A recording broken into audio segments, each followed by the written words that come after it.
Interpelación urgente del Grupo Parlamentario Euskal Herria Bildu relativa al impacto que tendrá en las hipotecas la subida del Euribor en un contexto de crisis e inflación y las medidas para paliarlo.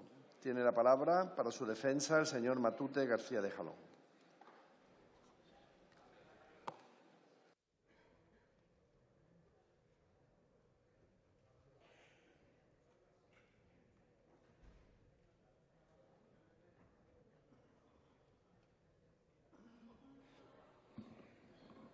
Presidente, señorías, Arratsaldeon, buenas tardes. Un momento, por favor. Señorías, por favor.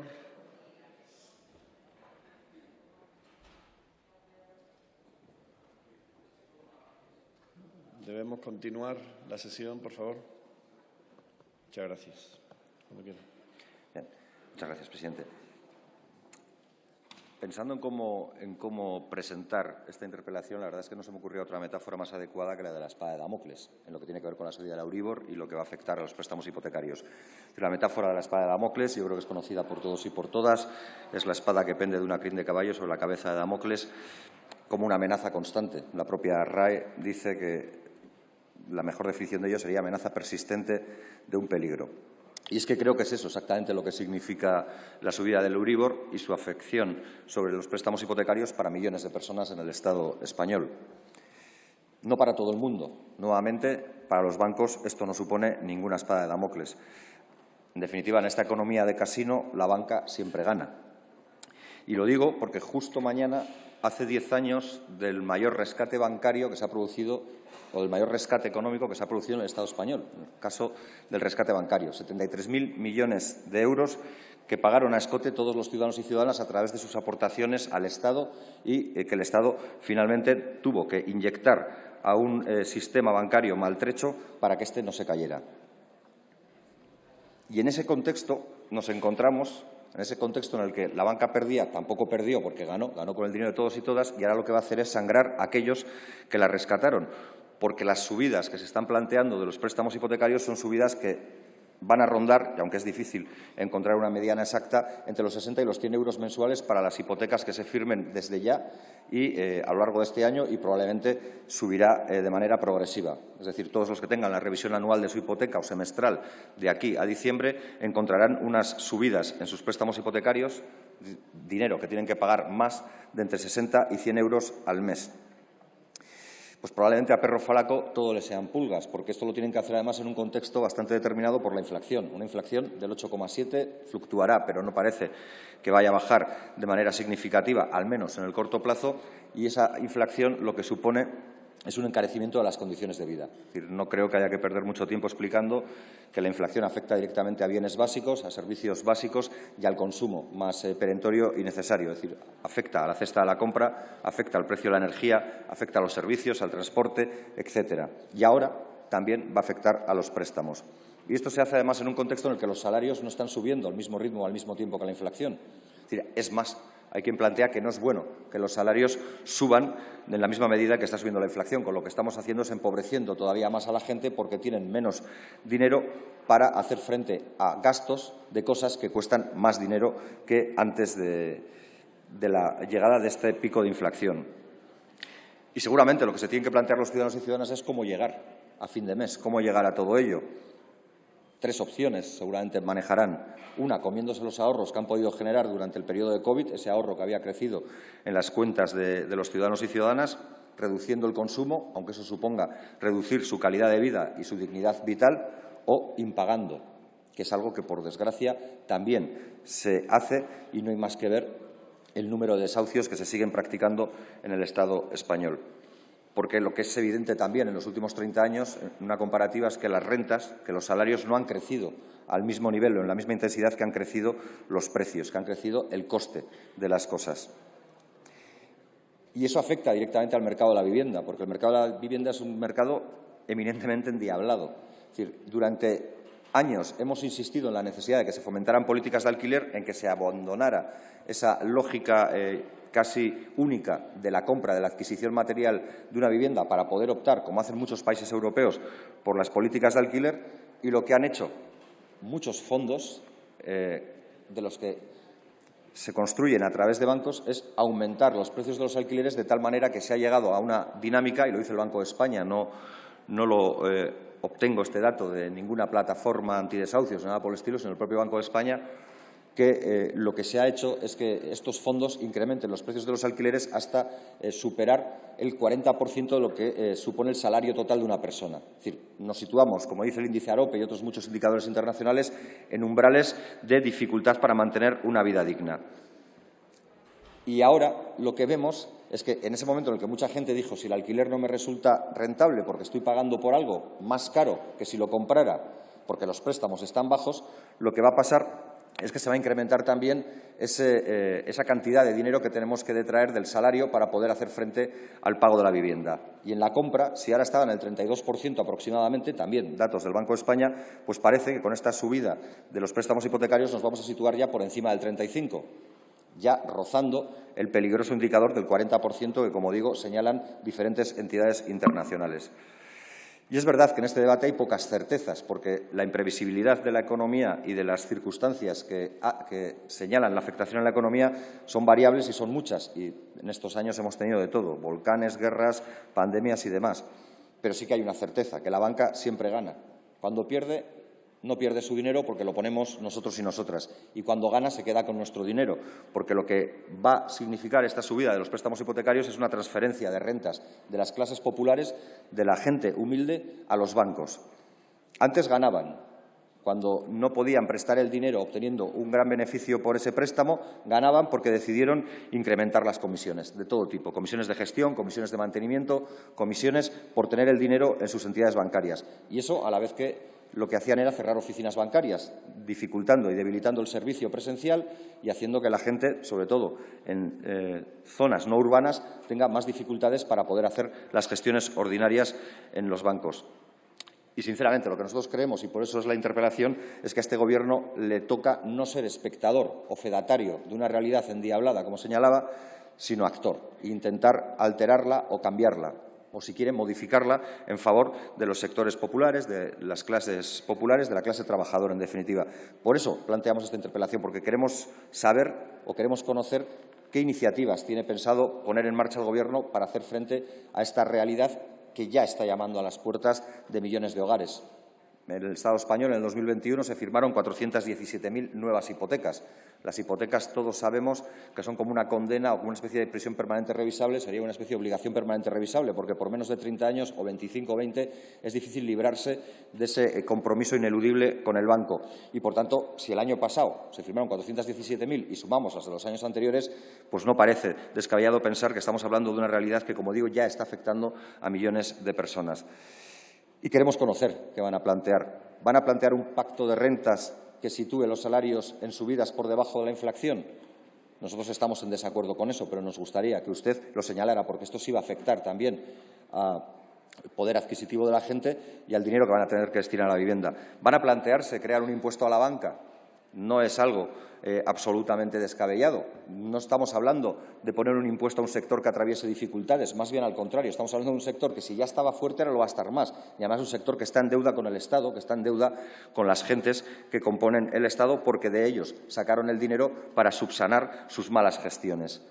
¿Van a recuperar el dinero prestado en forma de rescate bancario? Son 73.000 millones de euros. Mire que daría para hacer cosas con ese dinero. Y creo que, además, sería una medida muy aplaudida por la mayoría de la gente, probablemente incluso por gente que no se ha planteado votarles porque tiene un cariz o un pensamiento más conservador.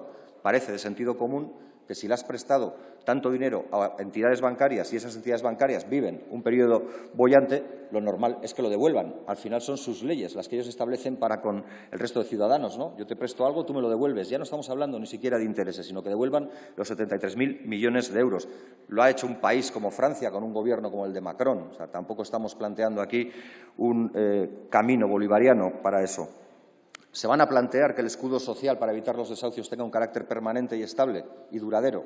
Porque si los desahucios ya existen, incluso con los esfuerzos que ha hecho el Gobierno y que yo he reconocido en más de una ocasión para intentar evitar los desahucios para la gente sin alternativa habitacional, parece evidente que, si suben las hipotecas y la gente no llega a poder pagarlas, van a aumentar los desahucios. Luego, nos gustaría también conocer qué pueden plantear ahí. Y hay otro elemento sobre el que se ha hablado menos o por lo menos nosotros y nosotras hemos hablado menos, pero que no es menos importante, que es el relativo al Código de Buenas Prácticas. En el año 2012, el ministro de entonces, el señor de Guindos, del Partido Popular, planteó, de hecho se llamó así el Código de Guindos en algún momento, supongo que para popularizarlo más, un Código de Buenas Prácticas para el conjunto de las entidades bancarias, al que se adhirieron todas. Probablemente para quedar bien, probablemente porque quedaba feo no estar en una foto en la que tú planteabas tener algún tipo de generosidad o de empatía con quien lo está pasando mal y puede perder su vivienda. Como digo, lo firmaron todas, pero la parte mala es que ninguna lo cumplió. Papel mojado, que se dice, no como el que firmas con un banco, que ese sí te obliga a devolverlo. ¿Y qué decía ese Código de Buenas Prácticas? Que el banco se tenía que comprometer a ofrecer información veraz a cada persona que se encontrara en esa situación de dificultad para hacer frente al pago de su vivienda, que tenía que ofrecerle alternativas si no podía hacer frente a la hipoteca o préstamo hipotecario concertado con la entidad, y algunas de esas alternativas podían tener que ver, por ejemplo, con el establecimiento de una carencia de un máximo de 5 años donde quedara congelada en una especie de limbo la hipoteca pactada con el banco con carácter previo para aplicarle durante ese tiempo que señalo de carencia un tipo de interés que sería el Euribor más 0,25. ¿Y qué han hecho para no cumplirlo? Porque si lo firmaron y no lo han cumplido, ¿a qué se han agarrado? Bueno, pues lo que han hecho las entidades bancarias es, cuando detectan el primer impago, traspasan el activo, es decir, la vivienda, a un fondo de inversión que depende directamente de su banco y, como ese fondo de inversión no ha firmado el Código de Buenas Prácticas, se siente libre de no hacer nada de lo que se señalaba para intentar evitar esas situaciones. ¿Y qué les ocurre si hacen eso? Pues nada, nuevamente nada, no hay responsabilidad. Y por eso les planteamos también que piensen si no es necesario modificar la Ley de Enjuiciamiento Civil, por ejemplo, para modificar el Código Sancionador, porque si el Código Sancionador es tan laxo que les permite seguir haciendo lo que hacen, pues probablemente seguirán percutiendo en esa lógica de actuación. Van a modificar, por ejemplo, que con 12 meses de impago se pueda ejecutar el alzado de una vivienda, porque ni siquiera tienen que ser 12 meses consecutivos, porque ni siquiera tiene que ser impago total del préstamo hipotecario, porque puede ser simplemente que pagando el 80% del préstamo hipotecario, porque no puedes pagar más, si lo haces durante X tiempo y eso suma 12 meses, en 5 años, por ejemplo, te puedan quitar la vivienda. Van a modificar que el banco o el fondo pueda quedarse con un activo que, por ejemplo, tasa en 600.000 euros y por eso te da un crédito de 525.000 euros, pero luego él le hace una tasación de 141.000 y como al proceso de lanzamiento va solo, se lo puede quedar con un 60% de esos 140.000 euros, es decir, un negocio del siglo de 600.000 o de 525.000 que presta, se queda por un activo por 70.000 euros. En definitiva, lo que les pedimos es que actúen, porque si hemos oído en esta Cámara en muchas ocasiones que casi vivimos en una economía de guerra, creemos que caben las medidas excepcionales. Y si empezaba con la espada de Damocles, quiero terminar con el caballo de Troya. No permitan que el Banco Central Europeo nos meta el caballo de Troya de la austeridad por la puerta de atrás. Muchas gracias. A continuación tiene la palabra en nombre del Gobierno la señora vicepresidenta primera y ministra de Asuntos Económicos y Transformación Digital.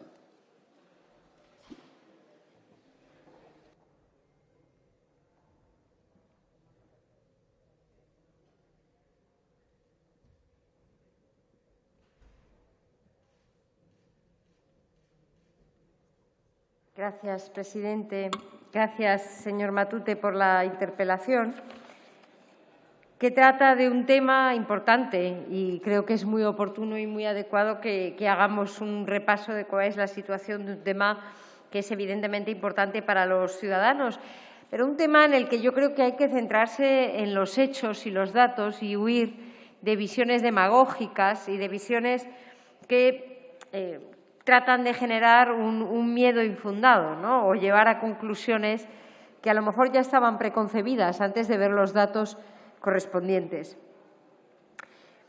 Lo hemos comentado aquí en muchas ocasiones, la fuerza de la recuperación económica, los cuellos de botella en las cadenas de suministros globales, el alza de los precios de las materias primas y de la energía, exacerbados por la guerra de Putin. Todo esto está llevando a un alza de los precios.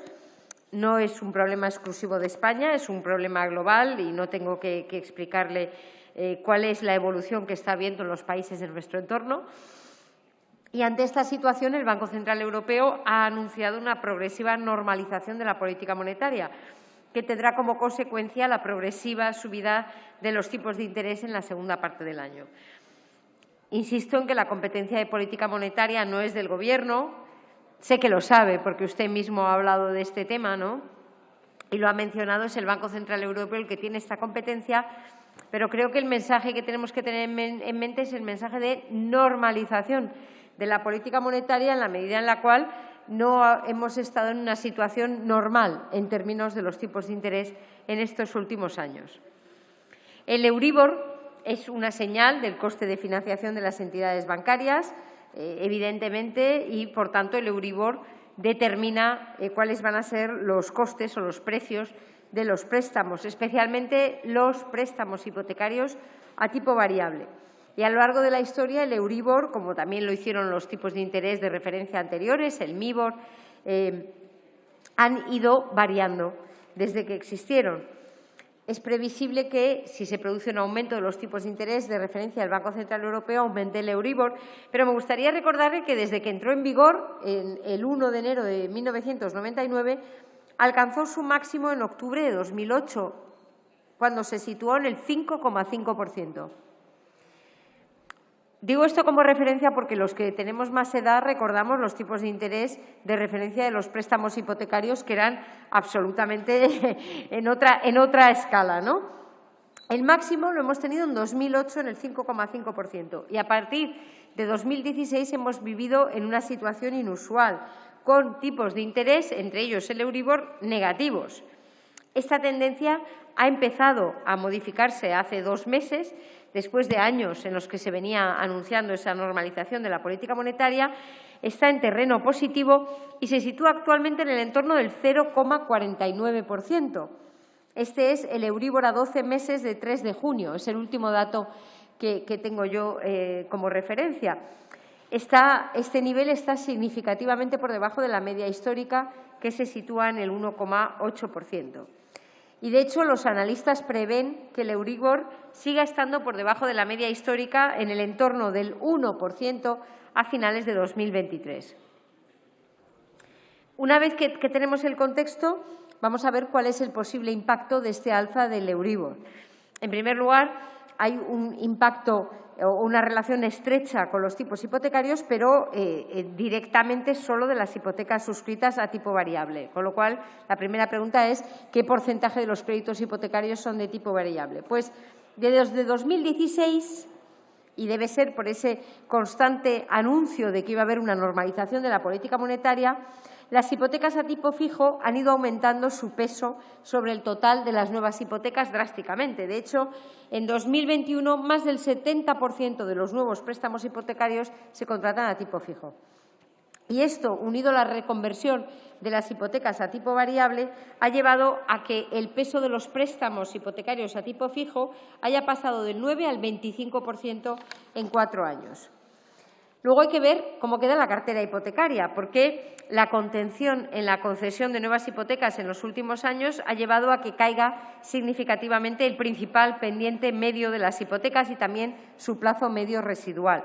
Esto implica que el incremento de los tipos de interés se va a aplicar sobre un principal menor, amortiguando el impacto de este alza de los costes. En concreto, el capital medio pendiente es de unos 82.000 euros. Por lo que, si este préstamo medio fuera tipo variable, la subida de un punto porcentual en el tipo de referencia supondría un coste inferior a los 70 euros al mes. El impacto es menor al que aparece en algunos medios de comunicación, que yo creo que están haciendo el cálculo sobre la base de unos montos de capital pendiente que están muy alejados de la media de nuestro país en este momento.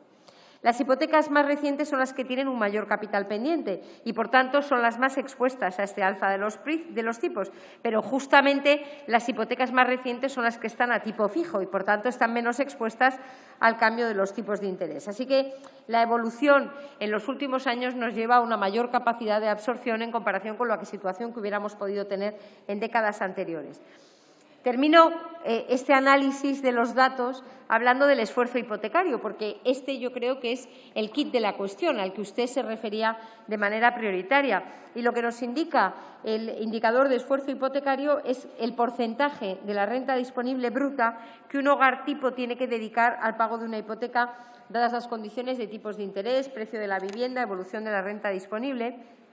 Pues bien, el esfuerzo hipotecario se mantiene en España en niveles relativamente bajos, similares a los del inicio de la década de los 2000 y significativamente inferiores a los que se alcanzaron inmediatamente antes y después de la crisis financiera, por supuesto. Y esto se debe, sobre todo, a la rápida recuperación de la renta bruta disponible de los hogares tras la pandemia, en gran medida por las medidas que hemos ido adoptando y que ustedes han apoyado.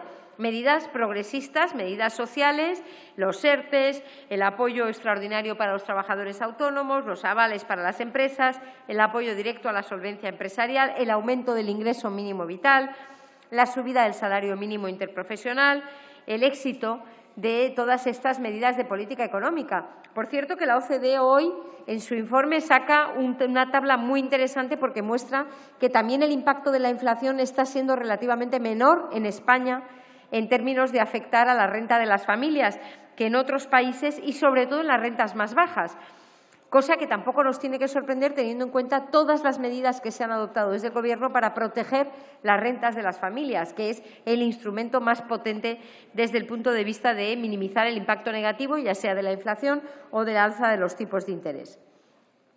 Así que con la situación que tenemos es de una ratio de endeudamiento de los hogares que ha vuelto a su nivel prepandemia, impulsado también por la recuperación del PIB.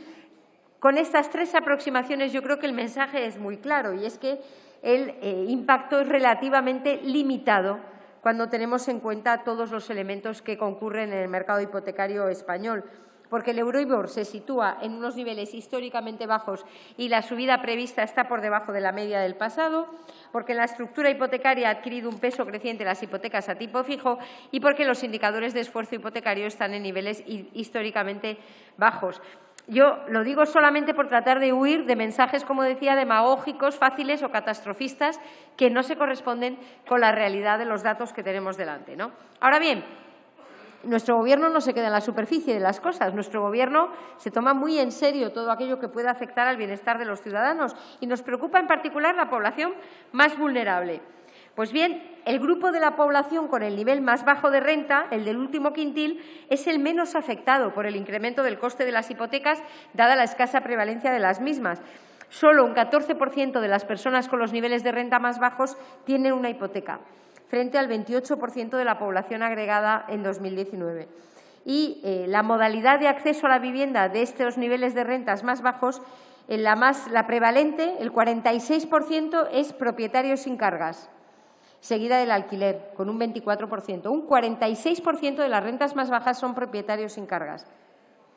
Yo creo que son datos que son importantes, porque lo que nos muestra es que ese segmento de renta no es el más afectado por el alza de los tipos de interés, cosa que tampoco es sorprendente, ¿no?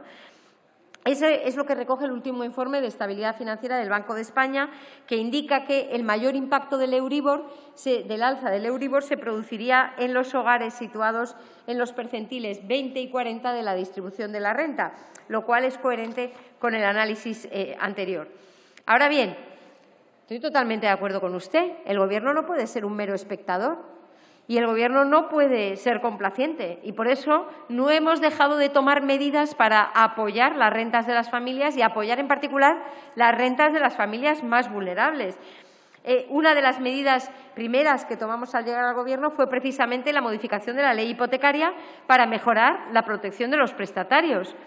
Entre otros cambios, se limitó la comisión máxima que las entidades pueden cobrar a los ciudadanos si cambian su hipoteca de interés variable a interés fijo, que sería del 0,15%, si el cambio se produce durante los primeros 3 años del plazo del préstamo, y esa comisión se elimina a partir de los 3 años del préstamo. Estas son medidas importantes para permitir que los ciudadanos se protejan ante posibles alzas en los tipos de interés. También se abarataron las operaciones de cancelación, de amortización anticipada, se facilitó el cambio de entidad, para no hablar del Plan Estatal de Acceso a la Vivienda, que ha incorporado una batería de medidas, ayudas directas al alquiler para aquellos arrendatarios con menos recursos, ayudas al alquiler para las personas vulnerables, además de toda la batería de medidas de cobertura de los gastos de suministro, los gastos de comunidad, facilidades para el acceso a la vivienda de los jóvenes, con mayores ayudas al alquiler, ayudas incluso a la adquisición de vivienda en municipios o núcleos de población de pequeño tamaño, el fomento de la vivienda social en alquiler, con ayudas a los arrendadores, a los arrendatarios. Hemos adoptado también medidas a medio plazo, todo ese plan de vivienda para aumentar la oferta de vivienda en alquiler social. Por cierto, que hemos ido extendiendo todos los códigos de buenas prácticas y todos los planes de vivienda social que aportan las entidades financieras y, además, se ha reforzado significativamente por parte del parque de Sareb. Es decir, que este es un Gobierno que no se para, este es un Gobierno que no ha dejado de actuar, con una visión muy clara para apoyar a las familias, apoyar las rentas de las familias, apoyar a los colectivos más vulnerables, justamente en un tema tan sensible y tan importante para el presente y, sobre todo, para el futuro de los jóvenes, como es el acceso a la vivienda. Y en esa misma línea vamos a seguir trabajando, por supuesto, respondiendo con medidas a corto plazo, pero sobre todo con medidas estructurales que nos permitan tener mercados que sean más homologables a los de los países de nuestro entorno y, sobre todo, una situación de prosperidad para el conjunto de la ciudadanía y, en particular, una reducción de los indicadores de desigualdad, que es lo que hemos venido haciendo desde el primer día y seguiremos haciendo en lo que queda de legislatura y en la próxima. Muchas gracias. Gracias.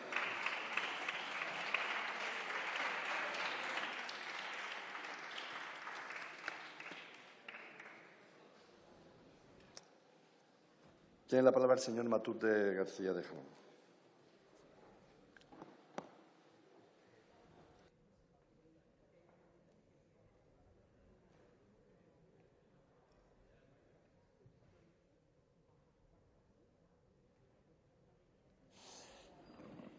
Y en la próxima, largo me lo fías, amigo Sancho, que decía aquel, porque si las medidas que se van a plantear son las que se han señalado, no creo que vaya a llegar en muy buena situación ante los ojos de cientos de miles de personas.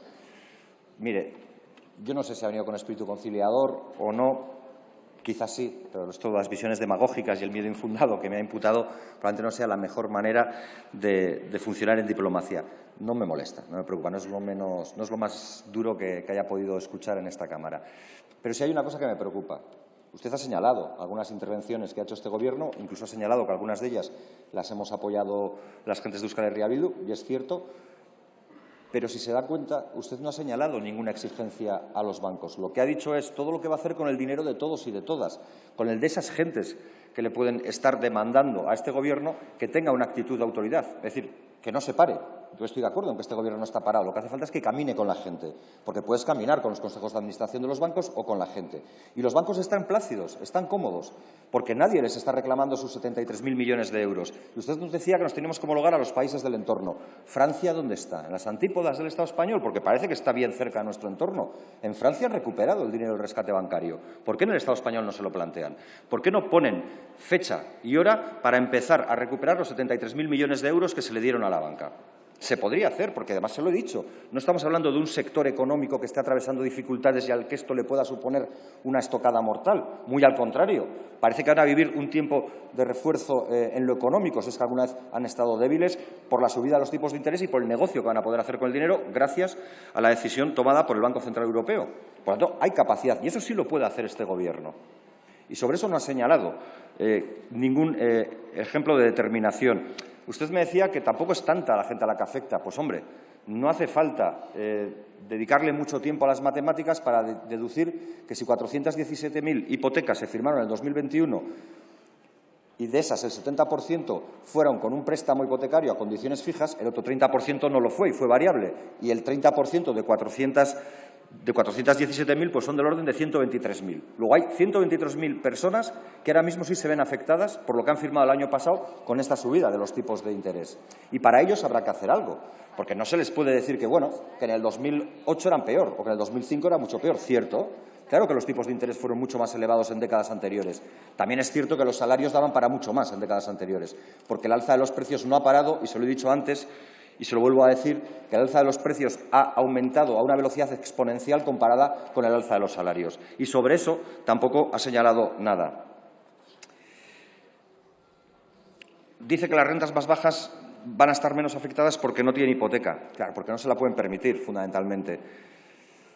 Yo no les reprocho que no ayuden a las familias. Yo les reprocho que no hagan más cosas para exigir al sector bancario, porque sedes fiscales tienen y, por tanto, algún origen también en el Estado español, para que hagan un ejercicio de responsabilidad, ya no de solidaridad o de empatía, que entiendo que a un Consejo de Administración bancario esto le puede sonar a peligroso, sino de responsabilidad, porque en el fondo viven de las arcas del Estado y sobradas muestras ya ha dado el Estado de generosidad con ellos. Yo le he planteado diferentes cuestiones y me gustaría que lo piensen. Yo ya no le voy a decir ahora que diga que sí o que diga que no, pero que lo reflexionen, que planteen si no es necesario modificar el Código de Buenas Prácticas, si no le parece un auténtico escándalo que todos los bancos adhirieran al Código de Buenas Prácticas, pero que luego ninguno lo haya cumplido porque todos, cuando detectan el primer impago, le pasan el activo a un fondo de inversión vinculado a su propio banco que no lo ha firmado y que, por tanto, no tiene obligación. Y eso deja a la gente en el más absoluto desamparo. Y esa es la realidad que estamos viviendo. Y ahí tampoco señala nada. Tampoco nos señala qué se puede hacer con la Ley de Enjuiciamiento Civil en aquello que tiene que ver con el Código Sancionador. Y este debate se da en muchos aspectos de la economía. Es que lo hemos señalado cuando hablábamos del debate energético, cómo a las grandes empresas del oligopolio les sale bien hacer trampas porque la multa es menor que lo que ganan con la trampa. Pues esto mismo es lo que pasa con los bancos, que les sale bien portarse mal, portarse de manera incívica, diría, con los ciudadanos y ciudadanas, porque la multa que van a pagar es ridícula para con el beneficio que obtienen. Y yo creo que eso, a un Gobierno que se dice progresista, a un Gobierno que dice que quiere la igualdad efectiva y real entre todos los ciudadanos, le debiera preocupar. No digo que tenga que tener la solución para mañana, pero sí digo que tendría que por lo menos mostrar determinación para caminar hacia ahí, porque de lo contrario, y termino como empezaba esta réplica, ese propósito, ese anhelo de continuar una legislatura más, igual no se lo trunca a nadie en esta Cámara, ni el valor mágico del cambio de voto de ningún diputado de la oposición en no sé qué ley. Es que a lo mejor no se lo permiten los ciudadanos y ciudadanas. Muchas gracias. Para concluir el debate tiene la palabra en nombre del Gobierno la señora vicepresidenta primera y ministra de Asuntos Económicos y Transición Digital.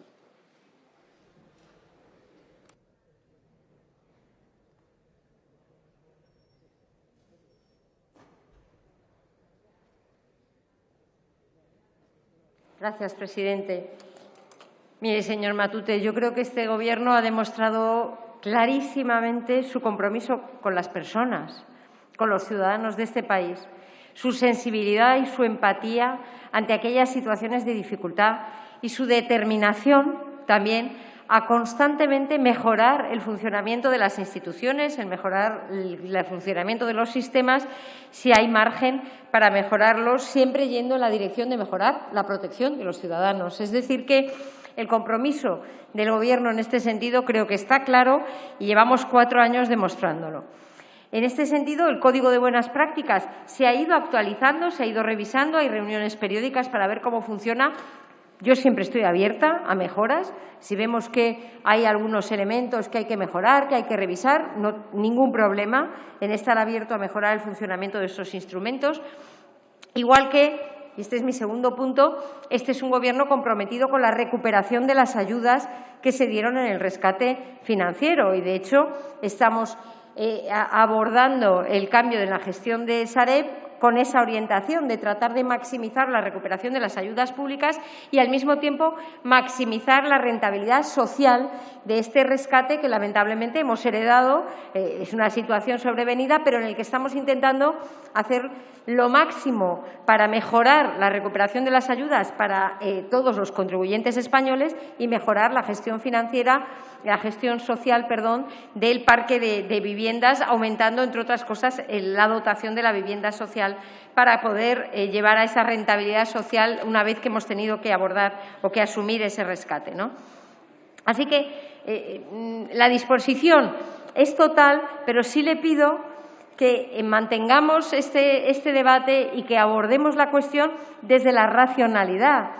No se trata de que no sea una cuestión importante, es que llevamos 4 años actuando en este ámbito precisamente para que hoy estemos donde estamos, en una situación mucho mejor que la del pasado en términos de la protección de los ciudadanos y del posible impacto de una normalización de la política monetaria que ha venido siendo anunciada reiteradamente por el Banco Central Europeo y que ya ha llevado a medidas y a decisiones por parte de los ciudadanos para prepararse ante este nuevo escenario económico, ¿no?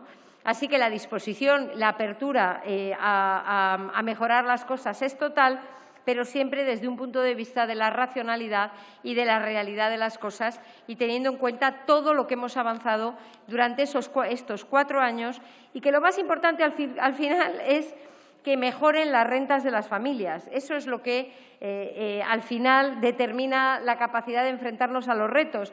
Que mejore el salario mínimo interprofesional, que mejore la calidad del empleo, que reduzcamos la desigualdad, que gracias al ingreso mínimo vital vayamos aumentando y mejorando la inclusión social de las familias más vulnerables.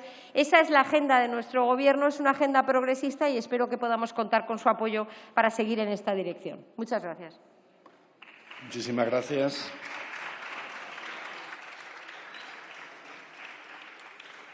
Continuamos con la moción consecuencia de interpelación urgente del Grupo Parlamentario Republicano sobre la intención